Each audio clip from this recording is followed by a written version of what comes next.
Welcome back to Schaefer's Homestead.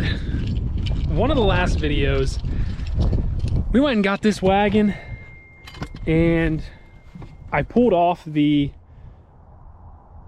wheels and tires, or just the wheels, took them to a shop and got some kind of junk truck tires, I guess would be the best way to put it.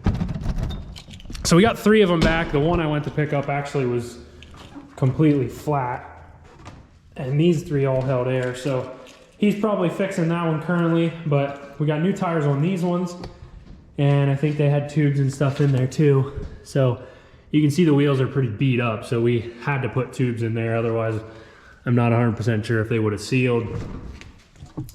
But with that being said, this will basically be part 2 of working on this trailer, and I've contemplated kind of some different things here, you know, maybe going to like a sawmill and getting rough cut lumber to build our platform and our decking, because obviously this is pretty high here. I think this is like 8-9 inches, so you know, to get our decking higher than that, we obviously have to have something higher than that. So I was thinking about doing a 2x10, I believe, and maybe a treated 2x10, stacking 2 together. Then that would give us like 3 inches. But doing that, you obviously have cost in the treated lumber, or going to a sawmill and doing rough cut.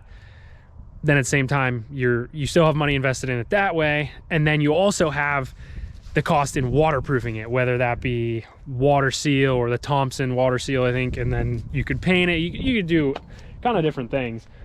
So instead, I think what I'm gonna do is we're gonna go out today and we're gonna try and find our own lumber to make our decking, and our own lumber to do basically the entire deck for these, whatever you want to call these, the first pieces that go on here.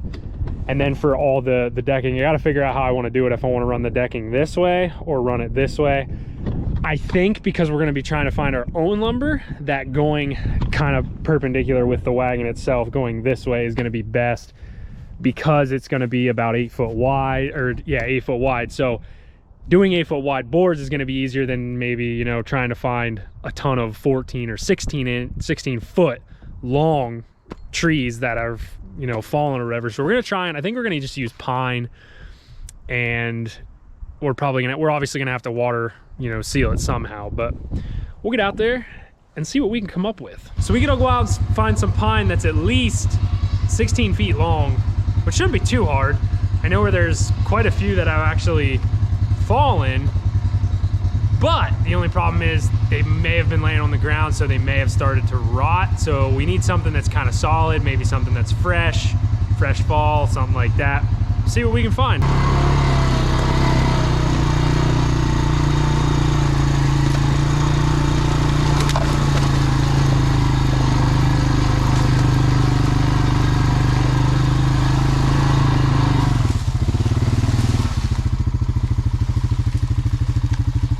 So this group over here, as you can see laying in front of me, has caught my eye for the simple fact that, 1, it's off the ground, so that's going to be a huge plus, and 2, they're pretty big trees. Now, and there's a cluster of them. There's at least 2 back in there. There's one there. That one we wouldn't really want. But there's more than 16 feet here, for certain. Actually, this is single tree that's split into 2. So I think what our first thing we're gonna try and do is, obviously we got to trim all this stuff off, but we're gonna probably cut off right where this split is somewhere. So, ow, that's a thorn. So somewhere in here where the split is, without reaching in any more thorns, and there's more in there. So somewhere in here, we'll cut this off here, measure down about 16 feet, because I'm not sure if I want to make it 16 feet or 14 feet yet. I haven't really decided. I don't think that running gear is extremely heavy. So even if we would do 14 feet by 8 foot, that would still hold a decent amount of bales. So like I said, I don't think the running gear is you know, rated for extremely heavy. I think it's at least, I think it's under 6-ton running gear. So, but I don't know that for sure. So I'm really excited about this. This is going to be fun. Everything's just, to me, everything is so much more fun, I guess, when you can build it yourself. And not only are we building it ourselves, but we're going to make our own lumber and we're going to mill our own lumber. Now, I would love nothing more than to have my own sawmill, with a portable sawmill, but you know, they're a lot more expensive and stuff. So, you know, on the homestead side of things, the way we're going to be doing it is going to be a lot better. Now, I don't have the part yet for us to mill the logs, but I at least need to get the logs ready and get them somewhere to where we can set up and then mill them later.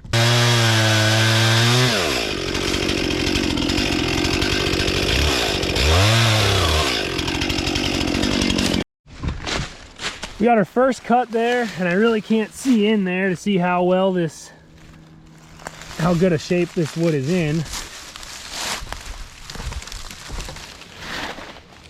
It looks solid overall. Some of it's a little chippy, but I guess regardless, we're gonna measure down through here 16 feet, and we will see what the finished log looks like, because judging it just from there, we can't really tell. And that's what I was afraid of. So we're down at 14 right there, and we're gonna have interference with this tree, and probably maybe even that one. And I really don't want to cut any more trees out of the way just to get the log out. But the problem is 16 foot worth of log is gonna be pretty heavy. So there's 15. 16 is right there at this piece.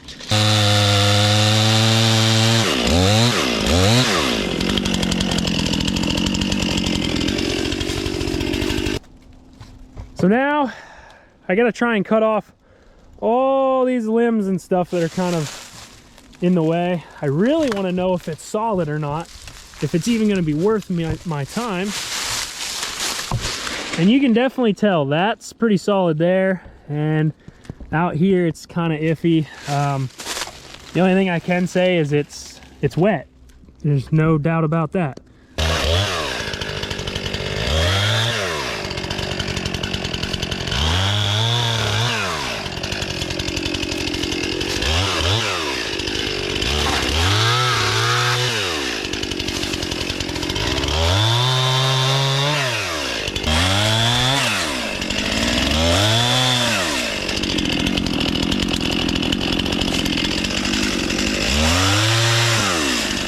So we got our first 16-foot piece from there back to there. And we got all the majority of the limbs coming off, cut them out of the way. There is that tree or branch underneath that's actually holding that in place. And then we're gonna, like I said earlier, we're gonna have that to deal with. I think my best bet is I can get the four-wheeler back in here. As you can see, it's out there. I do have one tree in the way, but if I move that stump, I'm gonna have to cut this, and then I should be able to get in here and maybe cut some of this other brush and get in here and try and rip this out.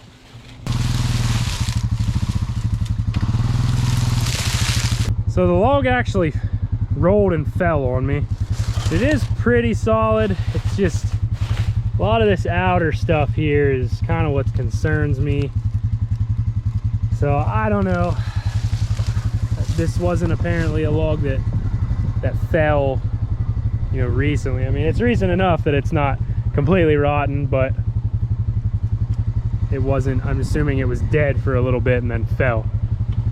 But I don't know that I'm gonna get this out of here from here, because I gotta pull it uphill. Best case scenario would be to shoot down the hill.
wasn't easy, but I managed to get it out of there.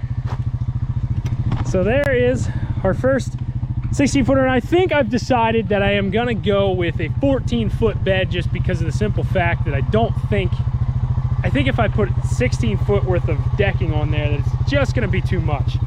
So I ended up, and that tree that I was talking about that was gonna give me issues, I ended up having to cut this and notch it so I could get it out from behind it. So I think we're just gonna do 14 feet, because looking at this is really long for 16. So I think 14 will be sufficient. So should be good. It probably would withstand 16, but you know, 14 should be fine for what I need it to do. So first log right here, this is definitely, it's kind of soft on the outside edge here, but it's not terrible. This right in here is nice and solid. So whether or not I can get my full, you know, 8-9 inches that I need, that's questionable, but I can at least use this for decking.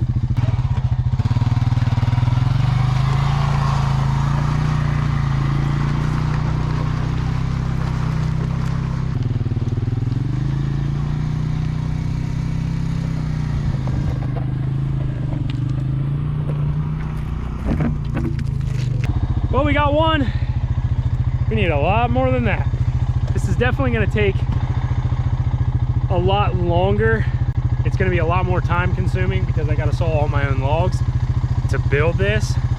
But in the long run, it's going to be a heck of a lot cheaper.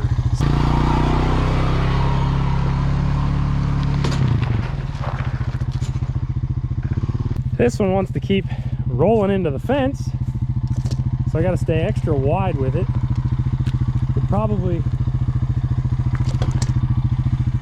be better if I wasn't bringing him this way, but oh well.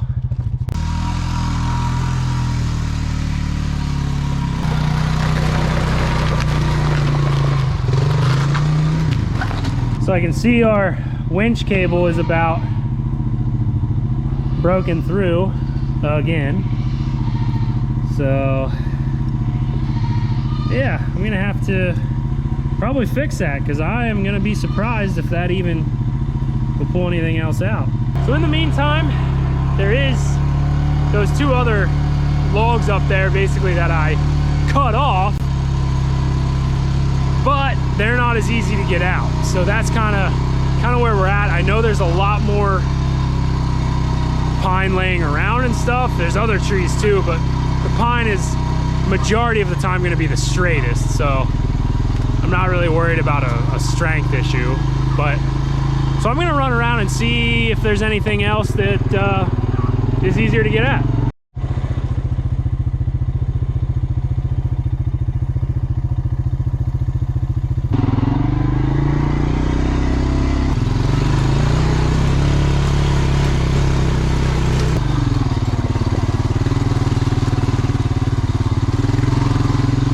As you can see, there are tons and tons of pine trees that are laying in here.